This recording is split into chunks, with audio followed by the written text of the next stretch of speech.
사람은요, 성장하게 됐어. 그래서 어머니 뱃속에 1시간 보내고, 그 다음에 출생해서 영아기를 보내고, 그 다음에 유아기를 보내고, 그리고 소년기와 장년기를 거쳐서 청년기를 거쳐 장년, 그리고 노년기를 가게 되죠. 이런 과정입니다. 만일 사람이 어느 시간에 어린아이 같이 성장을 멈춘다면 심각한 문제를 갖게 되죠. 그리고 학교도 마찬가지야. 어리면 유치원 보내고, 유치원을 졸업하면 막 박수를 치고 할머니 할아버지들 와서 유치원 졸업했다고 축하하고 국민학교, 초등학교를 들어가게 되죠. 초등학교 졸업하면 중고등학교, 대학, 그리고 대학원, 그리고 세상으로 나가서 성장해서 군대를 갔다 오고 일을 하고 사업을 하고, 그리고 노년기를 맞게 되는 게 단계입니다. 어느 시간에 유치원에 난 여기가 편해서 여기가 좋으니 여기 졸업하지 않겠다고 주저앉아 있다면 대단히 심각한 문제를 경험하게 되는 것입니다. 그래서 신앙도 마찬가지로 성숙을 경험해야 된다. 그리고 단계도 하나님이 우리 한 분 한 분에게 하나님과의 관계가 분명하게 몇 가지 단계를, 그리고 관계를 하나님이 설정해 주셨는데, 그 몇 가지 단계를 충분히 이해하고 그 단계를 잘 발전시켜야만 신앙은 발전하고 하나님 앞에 큰 하나님의 일꾼이 된다는 것입니다. 그래서 첫 번째 단계를 우리는 자녀의 단계라고 말씀드립니다. 프라미스 교회의 첫 번째 DNA는 Fatherology라는 아버지 신학이 신앙의 기본이 되어 있습니다. 예수 그리스도를 통해서 하나님의 자녀가 되면 하나님을 아버지라고 부를 수 있고, 그리고 하나님의 자녀가 되면 하나님이 우리를 영원한 자녀로 천국까지 인도해 주신다는 이 확신. 그래서 신앙은, 복음은 곧 하나님과 우리가 아버지와 자녀가 되는 것이다. 사도 바울이 다메섹에서 그 번쩍이는 불빛과 음성, 주님은 누구십니까? 하고 질문했던 그 질문의 대답, 예수 그리스도, 그분을 만난 그 복음의 본질은 사실 종교도 아니고 계율도 아니고 율법도 아니고 사람이 구원받는 것이 행위에서 나온 것이 아니고 믿음으로 하나님의 자녀가 되는 것이 구원이다, 이렇게 결정하고 그걸 체험한 후에 그는 가는 곳마다 복음을 전했고, 그 복음을 통해서 구원받은 사람의 자유를 흔들려고 하는 끊임없는 율법주의자들과, 그리고 그 자유를 다시 뺏으려고 하는 마귀의 세력을 향해서 내가 전한 복음 외에 딴 소리, 딴 복음을 전하면 저주를 받으리라, 이렇게 강력하게 말했던 그 복음은, 구원은 하나님의 자녀가 되는 그 은혜와 믿음으로 선물로 받는 것이지 행위에서나 율법에서나 종교나 철학으로 구원받는 것이 아니라는 것을 철저하게 강조했다 하는 것을 우리는 아버지 신학에서 배우게 됩니다. 여러분과 우리는 하나님의 자녀입니다. 여기서 두 가지 꼭 코멘트하고 싶은 것은, 그럼 자녀라는 거 다 자녀가 됐는데 어떤 분은 나는 젊었을 때, 아니 나는 아직 구원 받았는지 안 받았는지 몰라, 혹은 우리 아버지 혹은 우리 어머니는 아직 구원 받았는지 안 받았는지 그렇게 뭐 할렐루야도 안 하고 기도도 안 하고 통성기도 뭐 안 하고 성경도 안 보고 그러시는데, 이분이 구원 받았는지 안 받았는지, 교회는 나가시고 아멘은 잘하시는데 이분이 어떻게 되는지 몰라, 그런 분이 있어요. 자기도 또 남도 그렇게 보는 분이 있어요. 그런데 생각해 보면 이거를 태중의 신자의 과정이라 그렇게 봐야 돼. 제가 어렸을 때에 교회를 나갔는데 교회 다닐 때 뭐가 뭔지 몰랐어. 그냥 교회에서 사탕 주고 크리스마스 때는 뭐 과자도 주고 그래서 나갔어. 그래서 구원과 사탕은 굉장히 중요한 연관이 있다는 거예요. 나는 신학자들은 반대해. 근데 교회 온 사람들 다 물어보면 다 사탕 얻어 먹으러 온 사람이 많아. 그래서 이걸 신학적으로 연구할 과제다. 나 그렇게 보는데 하여튼 뭐가 뭔지 모르고 교회를 다녔어. 근데 어느 날 은혜를 받고 성령을 받고 중생하고 예수 그리스도를 나의 구주로 영접하고 나서 눈물 흘리고 회개하고 보니까 내가 지금 구원받은 것 같았는데 벌써 저 어렸을 때에 교회 다니면서 그냥 예수 믿을 사람 그때 벌써 내가 잉태돼서 뱃속에 태아로 있었구나 하는 생각이 들었어요. 그때 벌써 하나님이 모태에 있기 전에 태중에 있을 때 하나님께서 나를 벌써 택하시고 구원해서 하나님이 나를 자녀로 삼으셨다. 그래서 나는 그때 아버지가 나를, 그리고 하나님은 나의 아버지시다, 이걸 내 마음속에 확실하게 깨달은 거예요.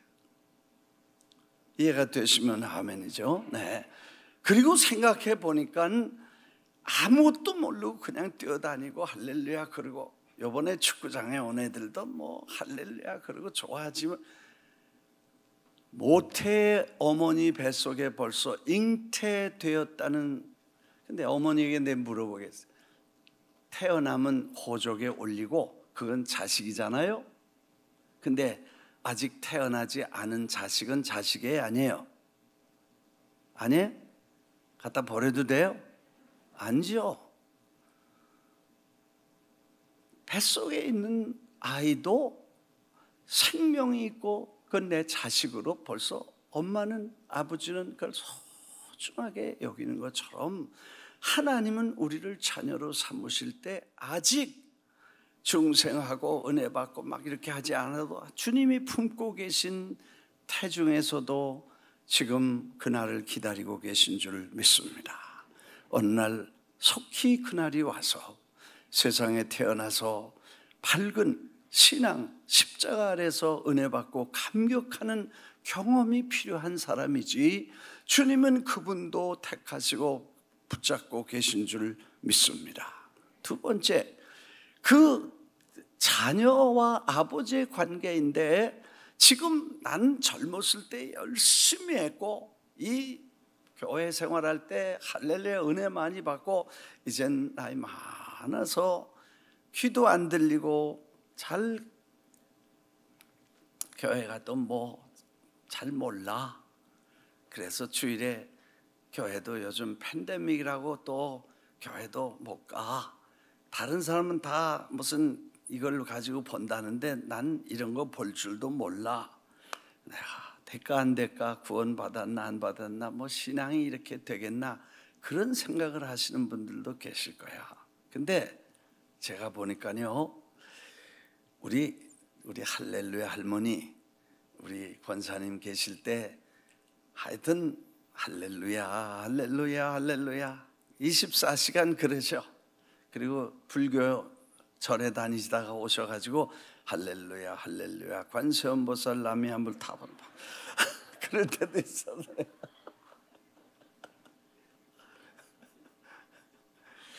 습관이라는 건 무서워서. 그런데 이 어른이 90 넘어가셨는데 아드님이 70 되셨는데 집 나갈 때 야야 길 조심해라, 차 조심해라. 그리고 90 노인이 70 아들에게 길 조심하라 그러고 날 애들같이 그걸 보는 거야. 야, 그래서 성경은 소년 시절에 돌보시던 하나님은 노년까지 아버지가 되시고, 할렐루야. 그래서 아버지가 해답이야. 아버지 아니면 해결이 없어. 구원도 해결이 없어. 그래서 아버지가 중요하고, 그 다음에 두 번째 단계, 그래서 하나님의 아버지시고, 두 번째 단계는 우리가 종이다, 일꾼이다, 그 다음에 사역자다, 그리고 친구다, 이렇게 성경은 우리에게 말합니다. 자식이지만, 자식이 나이 먹어서 20, 30, 40이 되면서도 아직도 엄마 아빠 앞에서 재롱 떤다고,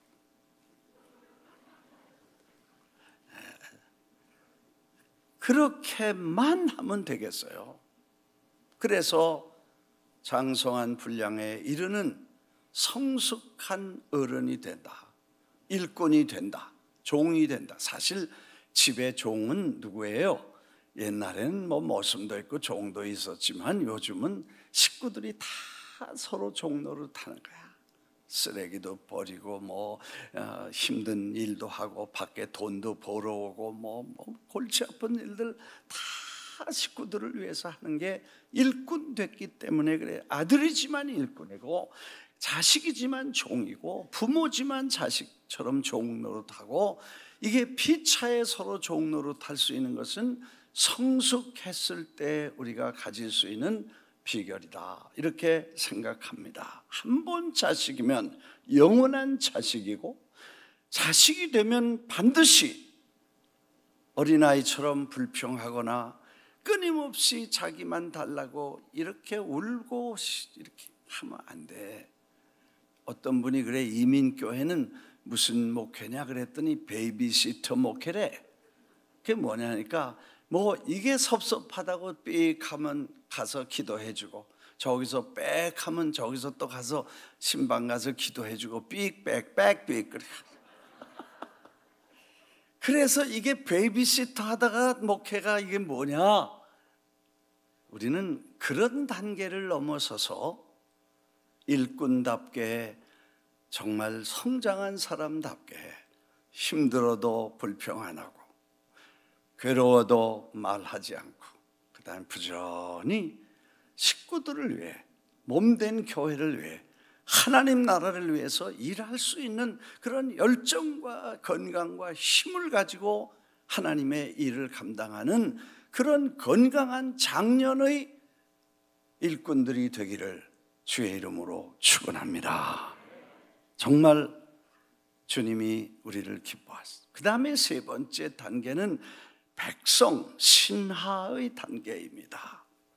여러분, 우리가 참 하나님의 왕국, 하나님의 나라인데, 하나님의 나라에는 왕이 계시고 만왕의 왕이신 주님이 왕 되시고 우리는 그의 신하들입니다. 신하는 둘 중에 하나밖에 없습니다. 하나는 충신, 하나는 간신. 뭐가 되겠어요? 그래서 내가 늘 그런 생각을 해, 목회하면서 충신이 교회에 많아야 된다. 충신을 교회에 떠나면 간신이 모이고, 간신이 모이면 역적이 생긴다, 그렇게 생각해요. 여러분, 어느 조직, 어느 국가에도 충성스럽게 섬기는 일꾼들이 주인입니다. 믿습니까? 네. 충성스럽게 섬기는 사람이, 나라 하면 소속, 교회 하면 우리 교회, 이 로열티가 있어야 돼. 하나님의 나라에 대해서. 비록 우리가 세상에 있는 나라나 세상에 있는 데는 우리가 그렇게 잘 못해도, 우리를 구원하시고 십자가에서 생명까지 쏟아부으신 그분을 위해서는 내가 그분의 백성으로, 신하로, 신의가 있어야 된다는 거예요. 죽을 때까지. 마지막으로 이제는 군사라는 단어를 썼어요. 군인. 영상 하나 보여드리겠습니다. 낯익은 영상인데, 이 영상은 전에 예배 시간마다 떴던 영상인데 요즘은 잘 안 보여. 이거 제일 싫어하는 젊은 몇 분이 나한테 끊임없이 컴플레인 했어요. 목사님, 교회는 사랑이 있어야 되고 용서가 있어야 되고 그렇게 온유하고 그렇게 평화를 사랑해야지 어떻게 저렇게 무시무시한 전쟁 무기를 갖다가 거룩한 예배당에서 매주 보입니까? 이걸 좀 치울 수 없습니까? 그래. 그래서 나는 성경대로 하는 거야. 성경에 용서하고 사랑하라는 거 있지만 하나님의 왕국을 파괴하고 하나님의 나라를 도전하고 하나님의 거룩한 백성을 죽이고 하나님의 이름을 짓밟고 하나님의 거룩한 사역을 방해하는 원수의 세력을 향해서는 마음을 열고 환영해서는 안 되고 그들을 용서하고 그들을 받아들여서 형제요 그렇게 하라고 하지 않았어요. 마귀를 대적하라고 그랬고, 그래서 나는 성경에 군사가 있다. 그래서 군기도 있고 천국도 하나님이 천사만 지은 게 아니라 천군과 천사를 지어서 하나님의 나라를 도전하는 그런 사람들에게, 그런 영적 세력에 대해서 대적하는 천군과 천사들이 이걸 막아주고 하나님의 권위와 영광을 지켜내는 천군이 있는 것처럼 우리도 영적 군사가 있다. 그래서 우리가 군대라는 말을 잘 안 써요. 그런데 사도 바울이 오늘 본문에서 당신들이 에바브로디도를 당신들에게 보냅니다. 오늘 성경 본문은 이렇게 기록하고 있는데 우리 한번 보겠습니다. 빌립보서 2장 25절, 그러나 에바브로디도를 너에게 보내는 것이 필요한 줄로 생각하노니 그는 나의 형제요 함께 수고하고 함께 군사된 자요 너희 사자로 내가 쓸 것을 돕는 자라. 그가 너희 무리를 간절히 사모하고 자기가 병든 것을 너희가 들은 줄을 알고 심히 근심한지라. 그가 병들어 죽게 되었으나 하나님이 그를 긍휼히 여기셨고 그뿐 아니라 또 나를 긍휼히 여기사 내 근심 위에 근심을 면하게 하셨느니라. 그러므로 내가 더욱 급히 그를 보낸 것은 너희로 그를 다시 보고 기뻐하게 하며 내 근심도 덜려 함이니라. 그러므로 너희가 주 안에서 모든 기쁨으로 그를 영접하고 또 이와 같은 자들을 존귀히 여기라. 30절 다 같이. 그가 그리스도의 일을 위하여 죽기에 이르러도 자기 목숨을 돌보지 아니한 것은 나를 섬기는 너희의 일에 부족함을 채우려 함이니라.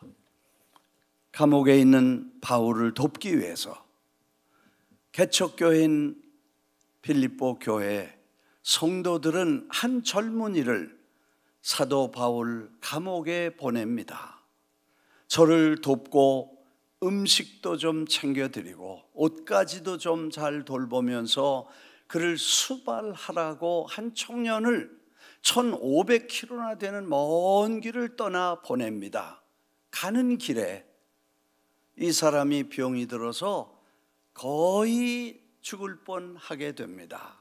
그래도 고향으로 다시 돌아가지 않고 병약한 모습으로 사도 바울 곁에 왔을 때 사도 바울은 저를 걱정하면서 나를 돕기 위해서 자네가 고생하네, 그를 걱정해 줬으며, 이 에바브로디도는 자기가 두고 보내온 교회가 자기가 병들었다는 소식을 듣고 걱정하는데 자기도 걱정하고 자기 때문에 누가 될 사도 바울의 염려도 걱정하는 빌립보 교회를 걱정했다는 것입니다. 그리고 사도 바울이 저를 위해서 기도했을 때 그는 깨끗하게 치료를 받아서 이제 빨리 가서 건강한 모습으로 빌립보 교회 걱정하는 분들에게 더 걱정하지 말라고 건강한 모습을 보여주도록 보내면서 이 사람은 자기 목숨을, 자기를 돌보지 않고 나를 돌보는 일과 당신들이 보냈던 사명을 위해서 생명을 걸고 여기까지 와서 이렇게 충성한 이 노블하고 고귀한 존귀한 사람인데 참 감사했다. 그리고 기뻐하고 편안하게 근심 걱정을 다 덜자 하고 저를 보내면서 편지한 내용이 빌립보서인 것입니다. 여기서 여러분과 저는 무슨 걱정을 그렇게 많이 합니까? 다 내 걱정이야. 남 걱정 안 해. 내 걱정, 교회 걱정. 이게 이제 여기 군사가 되면 자기를 좋은 군사, 성경에 나오죠. 디모데후서 2장에는 그리스도의 너희는 그리스도 예수의 좋은 군사로 나와 함께 고난을 받으라. 디모데후서 2장 3절 4절 군사로 부르심을 입은 자는 자기 생활에 얽매이는 자가 하나도 없나니 이는 병사를 모집한 자를 기쁘게 하려 함이라. 군사는 자기 걱정하지 않습니다. 자기를 기쁘게 하지 않습니다. 부르신 자를 기쁘시게 하는 것입니다. 이 에바브로디도가 이렇게 자기 걱정, 자기 아픈 거 그것 때문이가 아니고 보내신 자와 섬기는 자라 교회 일과 하나님의 일과 사명을 위해서 걱정하고 그것 때문에 늘 노심초사했던 그 아름다운 마음이 군사의 마음에 좋은 군사는 훈련받게 돼요. 우리 허 목사님 지난번에 말씀하는데 보니까 여자분들은 군대 갔다 온 거를 굉장히 많이 들어서 그 모이기만 하면 남자들은 군대 얘기하는데 빠따 맞은 얘기하고 그래서 제일 싫어하는 게 군대 갔다 온 얘기고 남자들은 제일 좋아하고 많이 하는 얘기가 군대 갔다 온 얘기대. 아무튼 군대 가면요 맞아요. 왜냐? 이 사람들은 훈련되지 않기 때문에 좌측 우측도 잘 몰라. 그래서 우양우하면 좌측으로 돌고 좌양좌하면 우측으로 돌고 앞으로가 뒤로 가도 몰라. 열중쇼 차렷 경례도 몰라. 그러면 그걸 빠따를 때려가지고 그냥 사정없이 때려 정신 차려 그래가지고 기강이 들어서 훈련이 될 때까지 군대가 훈련시키는 거예요. 그래서 내가 알았어. 나도 많이 맞았어. 왜 엉덩이에는 살이 이렇게 많은가? 매 맞으라고 여기 맞은 것 같아.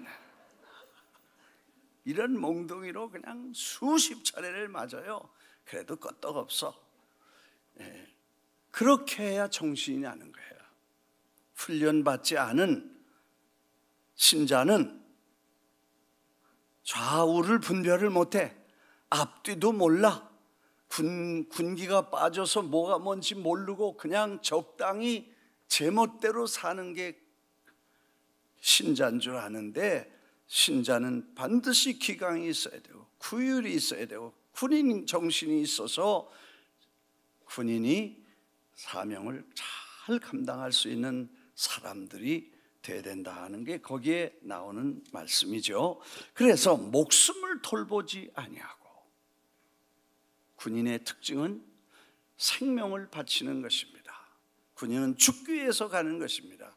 궁극적으로 싸우기 위해서 가는 것이고 싸워서 지키고 목숨을 바치고 주고 그래서 나라를 살리는 것이 군인 아니에요.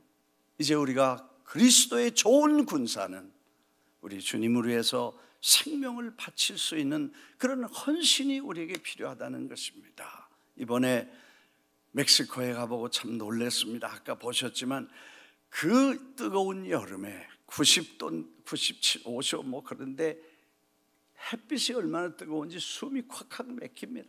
5분도 나가 서 있기가 어려운데 다행히 그래도 하나님이 기적으로 3번 경기에는 그 시간에 어디서 불어왔는지 시원한 바람이 불어서 우리가 다 그래도 좀 훨씬 시원하게 앉아서 애들하고 같이 그 경기를 관람했는데 그러나 그 우리 국악 찬양팀 소년들과 노인들은 고생하셨습니다. 속고쟁이라는 거 뭐예요? 속고쟁이라는 거 몸빼 같은 거 속에다 입으시고 왜 춤을 추면 또 그게 다 이렇게 돌면 보이잖아요. 그러니까 거기다 또 바지 입으시고 또 겉에다 입으시고 또 조끼 입으시고 도루마기 입으시고 그래가지고 4시간씩 계셨어, 그 떼약밭에.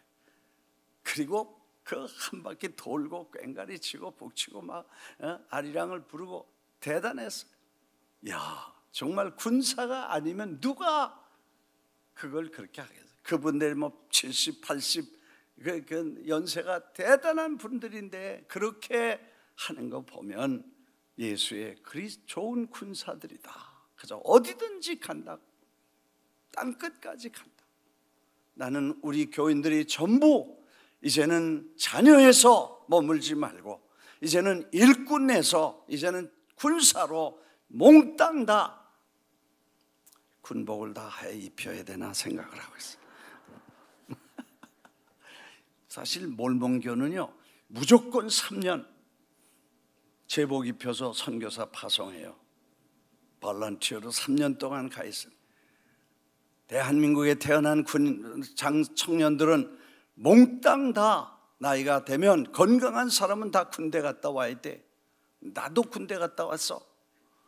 이스라엘은 여자도 다 가서 4년씩 일해. 군대를 해.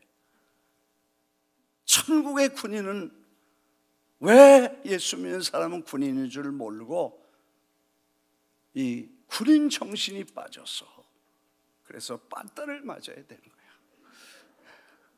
아멘.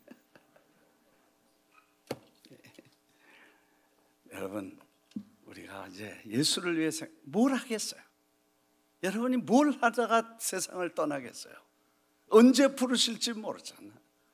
군사로 부르심을 받은 자는 모든 일에 얽매이지 않는다고 그랬어요. 선수도 달리기 전에는 다 떨어놓고 달린다고 했는데 뭘 그렇게 주섬주섬 메고 지고 이고 묶인 게 그렇게 많아. 후를 털어버리시기를 주의 이름으로 축원합니다. 그리고 달려가서 하나님의 나라를 세울 수 있기를 바랍니다. 여러분, 이제 저 캄보디아를 생각해 보니까 그게 지금 벌써 군사 기지를 만드는 거예요. 미국이 세계적인 통치와 이런 군사력을 가지고 저 괌에, 저 오키나와에, 저 일본에, 저 한국에, 그리고 저 구라파에 전부 기지를 만들어서 거기서 전쟁을 합니다. 우리도 선교도 그런 기지를 만들어서 거기서 정말 베이스를 만들고 거기서 전쟁을 하고, 그래서 이제 우리 태국에는 이미 우리 태국 연합교회가 베이스가 있고, 그래서 우리가 거기를 통해서 또 에클레시아를 하고 또 선교를 하고 동남아시아 선교를 하고, 저 캄보디아에는 이번에 또 땅이 준비돼서 거기다가 준비를 하고, 그래서 지금 프로젝트를 하는데 사진 한번 보세요. 농사를 짓는데 시험 농장을 해서 6만 그루의 옥수수를 키워본다. 그래서 씨를 뿌렸어요. 가물어서 씨가 날까 걱정했는데 뿌리고 나니까 2, 3일 안에 비가 오니까 저렇게 씨싹이 잘 났대요. 그래서 저게 벌써 지금 몇 주 됐는데 이만큼 자랐는데 여기까지 왔대. 네, 열매, 옥수수 달린 거 한번 봐. 네.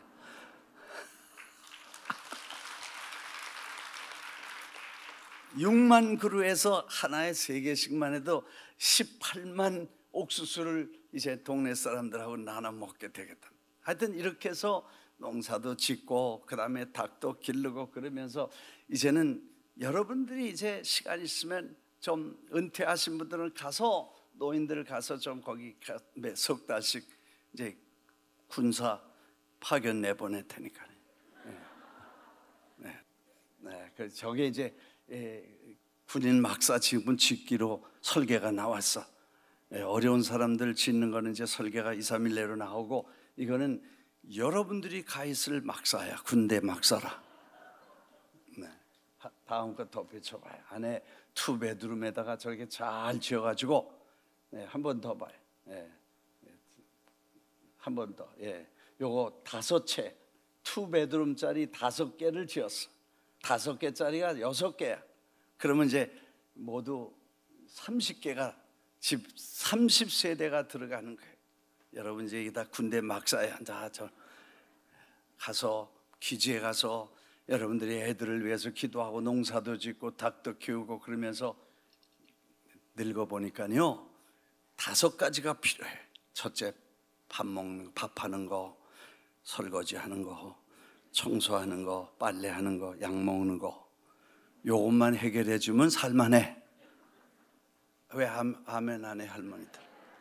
이것만 해결해 주면 돼. 그래서 내가 저기다가 이 5가지를 해결해 주기 위해서 이 어른들이 오시면 그걸 다 식사, 그 다음에 빨래, 그 다음에 설거지, 청소, 약, 닥터들도 거기 다 오셔서 닥터도 숙소니까 그렇게 해서 어른들 모시고 가서 3달이고 2달이고 추울 때는 저기 가서 열심히 또 봉사하고 일하고. 우리가 이제는 우리 생각을 좀 바꿔가지고 내가 뭘 걱정하고 이렇게 하지 말고 하나님의 일 걱정하고 교회 걱정하고 주님의 나라 걱정하고 영혼 걱정하고 가난한 사람 걱정하고 병든 사람 걱정, 아이들 걱정하고.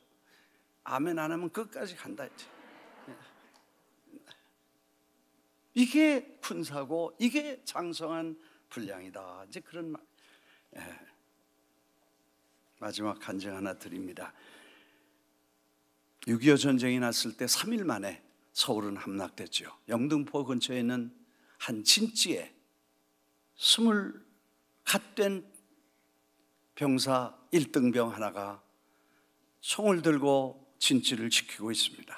그때 마침 메가더 장군이 일본에서 극동사령관으로 한국을 방문해서 진지를 돌보러 왔다가 그 근처에 그 진파수저 지키는 청년을 만났습니다. 이름은 신동수 1등병입니다.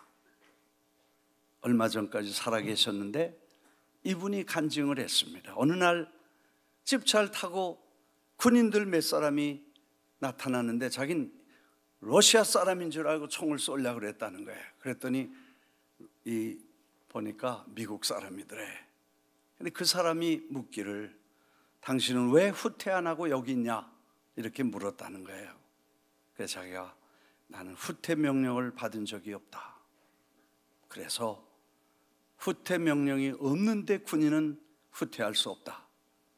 나는 죽어도 여기서 죽고 살아도 여기서 살겠다고 대답을 했다는 거예요. 이 말에 감동을 받고 이 메가더 장군은 일본으로 건너가서 아주 신속한 빠른 시간에 유엔군을 동원시키고 미국의 군인들을 모아서 한국의 인천 상륙작전을 하고 대한민국을 건져냈다는 이야기. 장성, 별자리가 나라를 구한 게 아니라 진지에서 1등병 그 진지에 목숨을 내건 이 젊은 청년이 대한민국을 건졌다는. 왜냐하면 이 진지가, 이 몇 사람의 진지가 서울서 내려오는 인민군들을 방어하고 며칠을 견디는 사이에 다시 인천 상륙작전이 가능했고, 그래서 9.28에 중앙청이 회복되고 38선 너머로 밀고 올라갈 수 있는 전선이 바뀌었다는 얘기를 하게 됩니다. 군인은 후퇴가 없습니다. 양화진에 루비 핸드릭슨이라는 한 여성의 선교사의 그림이 무덤이 있습니다. 1907년 감리교 평신도 선교사로 한국에 도착했습니다. 그 묘비에는 1000개의 생명이 있다면 모두 조선을 위해 다 바치겠다고 써 있습니다. If I had 1,000 lives to give, Korea should have them. 그들이 1000개의 생명이 있으면 have them all. 그들에게 몽땅 다 주겠다. 루비 켄드릭이라는 묘비입니다. 그가 마지막 편지에 이렇게 썼습니다. 아버지, 어머니 보고 싶고 사랑합니다. 뒤뜰에 심어놓은 꽃이 지금쯤은 활짝 피었고 조금 있으면 씨를 맺는 나무가 될 것입니다. 그 한 알의 씨가 땅에 떨어져 많은 꽃이 피듯 내가 하늘의 씨가 되어 조선의 꽃이 피는, 복음의 꽃이 피는 날을 기다리며, 박해는 점점 심해지고 4명이 예수 믿었다고 개처럼 끌려갔습니다. 토마스 선교가 순교했습니다. 10마일을 맨발로 걸어와 말씀을 듣는 아이들을 보면 이것을 두고 떠날 수가 없습니다. 어쩌면 이 편지가 마지막일 수도 있겠습니다. 저는 이 땅에 저의 심장을 묻겠습니다. 이것이 조선에 대한 제 열정이 아니고 하나님께서 조선을 향한 열정이라는 것을 알게 되었기 때문입니다. 그리고 그는 그 편지를 쓴 며칠 후에 맹장염 수술하다가 죽었습니다. 한국에 온 지 1년도 안 돼서 그의 나이 25살이었습니다. 나는 이 간증을 들으면서 내가 25살에 그런 생각을 할 수 있었겠는가? 아니, 내가 그보다 갑절이나 살았던 50에도 이런 생각을 할 수 있었습니다. 아니, 지금 3배나 더 살은 75세가 훨씬 넘은 내 나이에도 이런 열정과 눈물로 내 심장을 저들을 위해 줄 수 있는 열정과 헌신이 있는가? 그런 생각을 해보면서, 여러분, 우리가 하나님의 자녀이고 그리스도의 일꾼이지만 이제는 우리의 생명까지 바칠, 그리스도를 위해 살다가 그리스도를 위해 죽어서 영광스러운 면류관을, 성경에 보니까 주님을 위해 싸운 군사들에게는 영광의 면류관이 쓰여지겠다고, 왕노릇한다는 상급이 거기는 반드시 따르더라고요. 나는 여러분이 몽땅 다 군사로 헌신하고 마침내 그날에 착하고 충성된 군인으로 영광 영광 할렐루야 면류관 쓰고 왕노릇하게 되시기를 주의 이름으로 축원합니다. 축원합니다.